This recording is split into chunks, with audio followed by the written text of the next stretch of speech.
well, everyone. Okay. Just a minute. मैं laptop से login करता हूँ. For gas constant, R for gas constant, T for temperature, T for temperature. This is ideal gas equation. ठीक है. अब इस ideal gas equation के अंदर कई सारे सब्स्टिट्यूशंस आते हैं. हम अगर V इस तरफ लेके जाएंगे तो PV is equal to nRT, मतलब P is equal to NV upon RT, और NV क्या होता है? Concentration, that is in molarity. So इसका नेक्स्ट मॉडिफिकेशन ऐसा होता है P is equal to N upon V RT.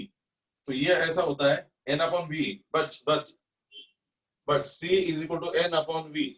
Concentration is N upon V. और आपके बुक के हिसाब से this is given in molarity. Molarity is N upon V, ऐसा आता है. सो आपकी बुक के अंदर उसे M यूज किया जाता है, कुछ रेफरेंस बुक के अंदर आपको C मिलेगा. सो याद रखिएगा, this formula becomes P is equal to N upon V के बदले आइदर C और आइदर M. सो CRT या फिर P is equal to MRT ऐसा होता है, जिसके अंदर हियर C का मीनिंग होता है कॉन्सेंट्रेशन, C का मीनिंग है कॉन्सेंट्रेशन, और M का मीनिंग है molarity. Molarity that is also concentration. अभी यहाँ पे देखिए एवरीवन, ये समझना है और समझने के आधार पर ही आप उसे समझ सकते हो और सॉल्व कर सकते हो. This C stands for concentration. आप अगर जेईई नीट के लिए कोई भी रेफरेंस बुक यूज करते हो तो आपको उस रेफरेंस बुक के अंदर C स्टैंड्स फॉर कंसंट्रेशन, और कंसंट्रेशन का एक बेसिक फॉर्मूला है number of moles upon volume, N upon V. N upon V is a general formula for concentration. So C stands for concentration, और concentration का मतलब होता है N upon V. और आपकी लेटेस्ट बुक में जो बुक चेंज होके आ चुका है उसके अंदर आपको यही N upon V को M, that is molarity, capital M represent the molarity. देखिए स्टार्टिंग में चैप्टर के some basic concepts in chemistry के अंदर हमने ways to express the concentration of solution देखे थे. Ways to express the concentration of solution, उसके अंदर मोलैरिटी देखा हमने. मोलैरिटी, तो molarity is number of moles of substance upon volume of solution in litre, और डीएमक्यू वैसा होता है. तो दिस इज आल्सो मोलैरिटी. तो molarity is a specific way, है ना, स्पेसिफिक वे. जैसे कि weight is measured in kilogram and gram, तो वेट जनरली ग्राम में होता है, और आप दुकान में जाके कहीं से 100 ग्राम कुछ लेके आते हो तो सीधा वेट ही लेके आते हो उस तरीके से यार. तो C स्टैंड फॉर कंसंट्रेशन, और कंसंट्रेशन का स्पेसिफिक एक वे होता है that is called molarity. Concentration express करने के कई सारे तरीके हैं, उसमें से मोलैरिटी एक है, उसमें से मोलैरिटी एक है. सो जनरली गैस के फॉर्म में, लिक्विड के फॉर्म में हम उसे मोलैरिटी यूज करते हैं. तो P is equal to CRT और P is equal to MRT. P stands for pressure, M for molarity, R for gas constant and T for temperature. T for temperature. तो अगर आपको मोलैरिटी ऑफ सॉल्यूशन दी गई है, gas दी है, R दिया है, T दिया है, तो P निकाल सकते हैं, या फिर कोई भी है, 3-4 क्वांटिटी में से कोई भी 3 दिया है तो फोर्थ वाला हम लोग निकाल सकते हैं. That's why this formula is important in case of ideal gas equation. PV is equal to nRT, everyone. So P is equal to nRT.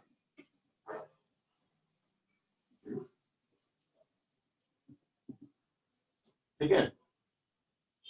Furthermore, इसी आइडियल गैस इक्वेशन के और भी कुछ चेंजेस होते हैं.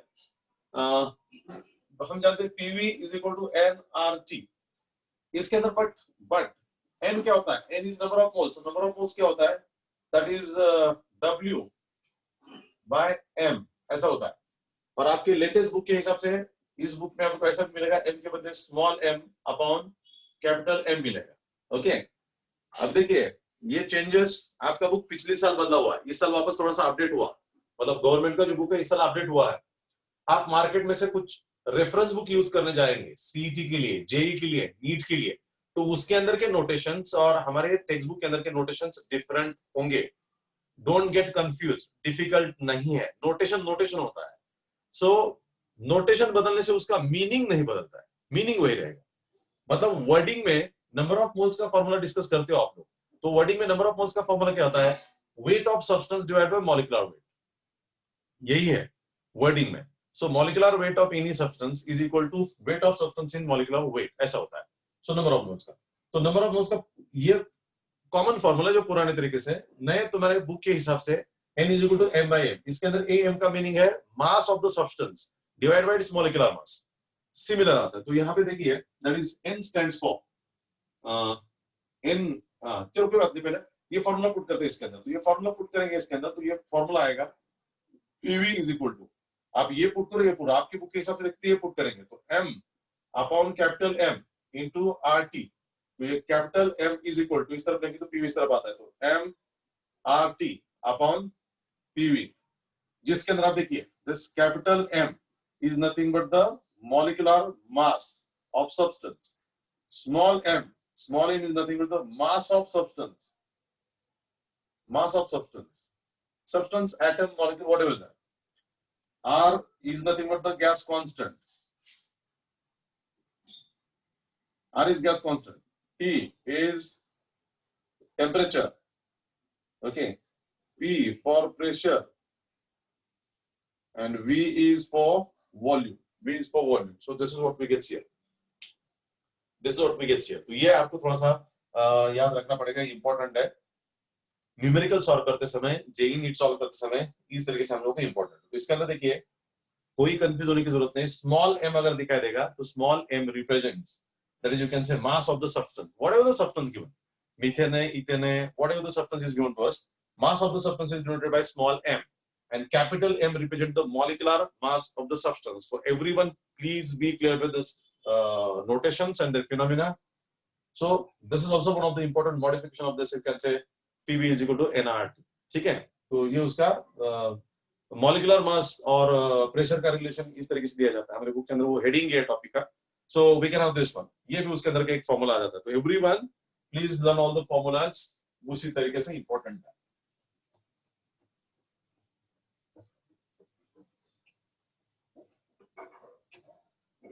और इसी के मॉडिफिकेशन आता है PV0 nRT का, that is you can say combined gas laws. तो कंबाइंड गैस लॉज ये कहता है आप लोग की, जैसे कि हम देखें कि PV is equal to nRT, तो इनिशियल स्टेट के लिए ये क्या होगा, that is P1 V1 is equal to nRT1, ऐसा होगा। This is for initial state. Second state के लिए क्या होता है, P2 V2 is equal to nRT2, ऐसा होता है। सो अगर नंबर ऑफ मोल्स हम कांस्टेंट रखते हैं, R तो पहले से कांस्टेंट है, तो T इस तरफ आएगा, तो ये इक्वेशन बनता है P1 V1 upon T1 is equal to P2 V2 upon T2। This is a combined gas laws. Combined gas कुछ बुक के अंदर आपको ऐसा भी मिलेगा, P0 V0 upon T0 is equal to P1 V1 upon T1, ऐसा भी मिलेगा कुछ बुक के अंदर। मतलब पुराने रेफरेंस बुक यूज करेंगे तो आपको ये फॉर्मूला मिलेगा, और नए यूज करते हो तो उसके अंदर ये मिलेगा, P1 V1 upon T1 is equal to P2 V2 upon T2। Need not to get confused with all this formula, ठीक है। हाँ, P0 V0 का मीनिंग है, लेकिन P0 जिसे हम लोग स्टैंडर्ड टेम्परेचर प्रेशर कंडीशंस कहते हैं, STP कहते हैं, वो STP का टेम्परेचर प्रेशर वॉल्यूम ये आ जाता है। कभी कभी हमें सिर्फ एक ही दिया जाता है, P1 V1 T1 दिया जाएगा, या P1 V1 दिया जाएगा तो हम लोग T1 निकाल सकते हैं, P1 V1 दिया जाएगा तो हम लोग T1 निकाल सकते हैं। This is what we can say, and that's why this is the standard temperature pressure condition जो नहीं बदलते। Okay, STP जैसे कहा जाता है, कई सारे बुक के अंदर आपने पढ़ा होगा या पढ़ेंगे, STP कंडीशन। STP मतलब स्टैंडर्ड टेम्परेचर एंड प्रेशर, जो नहीं बदला जाएगा, वो यहाँ पे यूज किया जाता है। इसके आधार पर भी कर सकते हैं, खास करके जेई नीट के न्यूमेरिकल सॉल्व करते समय ये आपके सामने आएगा। बट ये फॉर्मूला याद रखिएगा, this is the combined gas law जो हमारे सामने आ जाता है। So that is what we कहते हैं combined gas law. Okay,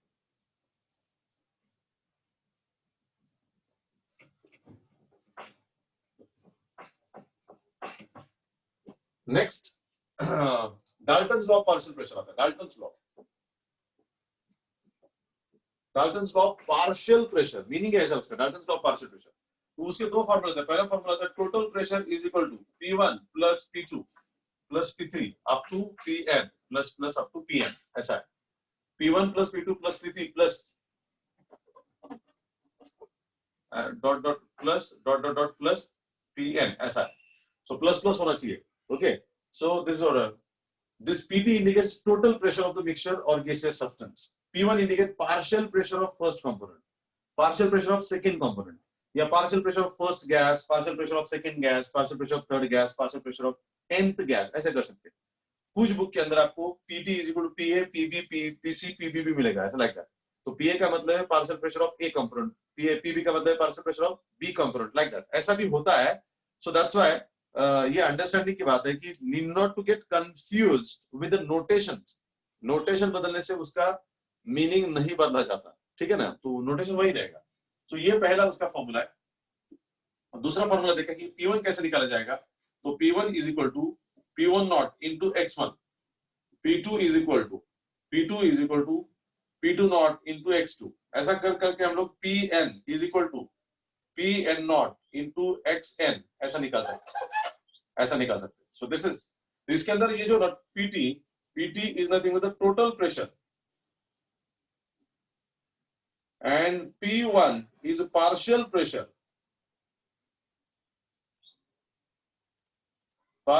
of first component, partial pressure of first component और partial pressure of first individual component, ऐसा भी हम लोग more correctly कह सकते हैं। So this is what we can say. So this is Dalton's law of partial pressure. Clear? So Dalton's law of partial pressure के अंदर पहला फॉर्मूला ये आता है, that is PT is equal to P1 plus P2 is equal to P3, जिसके अंदर PT is nothing but the total pressure and P1 is nothing but the partial pressure of first component. तो P1 आया तो P2 समझ में आ सकता है आपको। P2 का मतलब क्या है फिर, partial pressure of second component, first के बदले क्या आएगा, second component। P3 में क्या आएगा फिर, partial pressure of third component, partial pressure of nth component, partial pressure of nth component मतलब nth गैस, 1 2 3 4 10 गैसेस का मिक्सचर हो सकता है। टेक एग्जांपल ऑफ एयर, अगर हम एयर का सैंपलिंग करते हैं, एयर का सैंपल लेते हैं, एयर के अंदर कौन से हो सकते हैं, बहुत सारे गैसेस है एयर के अंदर, बहुत सारे गैसेस है, पिछले P1 P2 P3 ऐसा कितना भी जा सकता है। सो उसी हिसाब से हमें निकालना पड़ता है, that is up to the nth one. Okay, and last formula इस चैप्टर के अंदर जो देखा हमने, that is nothing but you can say compressibility factor. Okay, so compressibility factor,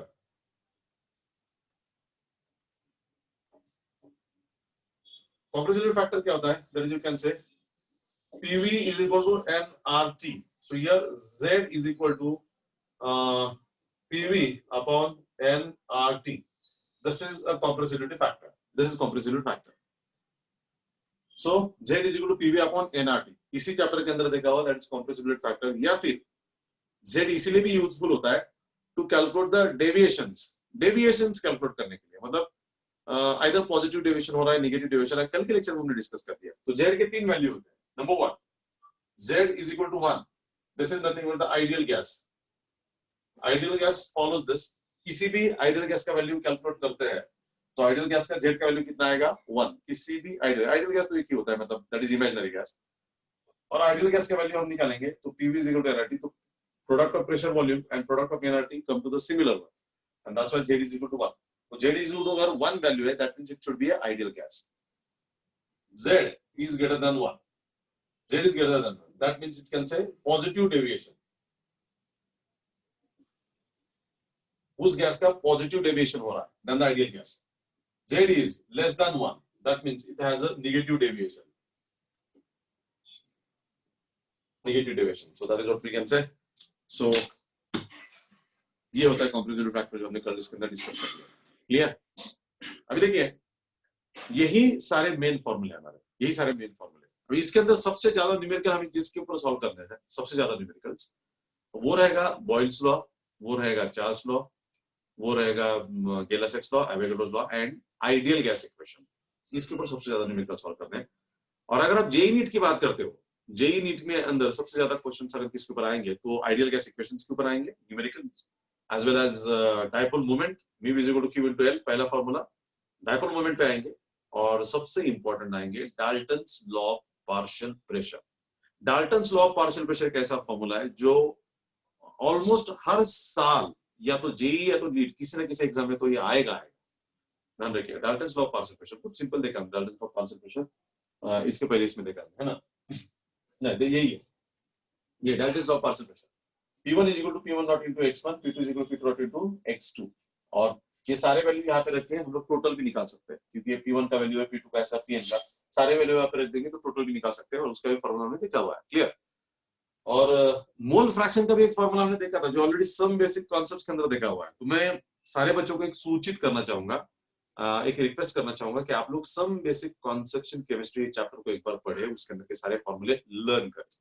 उसके फॉर्मूले आप जैसे लर्न करते हो तो ये फॉर्मूले थोड़े से आसान बनते हैं और ये थोड़ा सा इजियर बनता है आपके लिए। सो मुझे लगता है कि उस तरीके से अगर आप करेंगे तो आपके लिए थोड़ा सा आसान होगा, इजियर भी होगा उस हिसाब से। Clear with this? So accordingly, everyone please go with that part. That is very important. This is very important. Clear? Clear कोई डाउट इसके अंदर? So all these are the formulas. अब देखिए कौन से फॉर्मूले देखे एक बार रिवाइज करता हूं मैं। सबसे पहला फॉर्मूला देखा हमने, दैट इज यू कैन से डायपोल मोमेंट का q mu is equal to q into l. mu is equal to q into l पहला फॉर्मूला डिस्कस किया। दूसरा फॉर्मूला इसके अंदर डिस्कस किया हमने, that is nothing but you can say partial pressure का, सॉरी बॉयल्स लॉ का। Okay, so Boyle's law के अंदर हमने क्या देखा है कि volume is inversely proportional to pressure या pressure is inversely proportional to volume. So इसका मतलब है P1 V1 is equal to P2 V2, ये हमने फॉर्मूला देखा।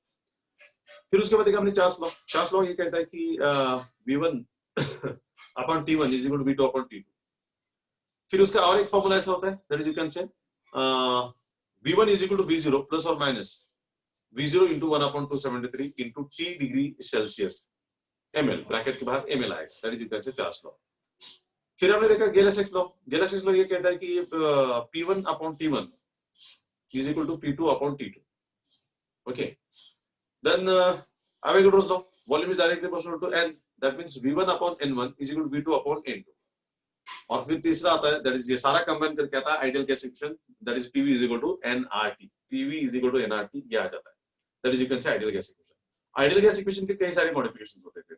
आइडियल गैस इक्वेशन का मॉडिफिकेशन होता है P is equal to CRT, P is equal to MRT, या फिर you can say molecular mass के अंदर होता है molecular mass is equal to M into RT upon PV, like that. इस फॉर्मेट में भी उसका कन्वर्जन होता है, ये उसके फॉर्मेट कन्वर्जन होते हैं। उसके बाद देखा हमने Dalton law of partial pressure, that is PT is equal to P1 plus P2 is equal to P3 up to Pn। और what is this P1? P1 is a partial pressure of first component, और P1 का value होता है P1 not into x1। P1 is equal to P1 not into x1। P2 का value होता है P2 is equal to P2 not into x2। ऐसा आपको Pn तक निकाल सकते हैं हम। क्लियर? एंड लास्ट में जो होता है दैट इज यू कैन से here compressibility factor, that is Z। और Z का मतलब हमने देखा हुआ है what is compressibility factor, that denotes either it is ideal gas following all the laws, either it has the positive deviation, either it has the negative deviation। Got it? So Z is equal to PV upon nRT, and that has three value. Z is equal to 1, Z is greater than 1, and Z is less than 1। If it is Z is equal to 1, that means it's ideal gas, obeys all the laws। If it is Z is equal to greater than 1, then that means it is a real gas and has the positive deviation। If Z is less than 1, it is a real gas and it has a negative deviation। So that is what we have। So all these are the formulas। ये सारे formulas learn कीजिएगा, फिर हम लोग next lecture में सारे उसके numerical start करेंगे, उसके लिए सारे फॉर्मूला लर्न होना जरूरी है। सो I expect everyone will participate in the oral session for the formulas, then easily we can proceed for the numericals। Clear? So thank you very much for today. See you tomorrow। Thank you very much। Thank you, sir.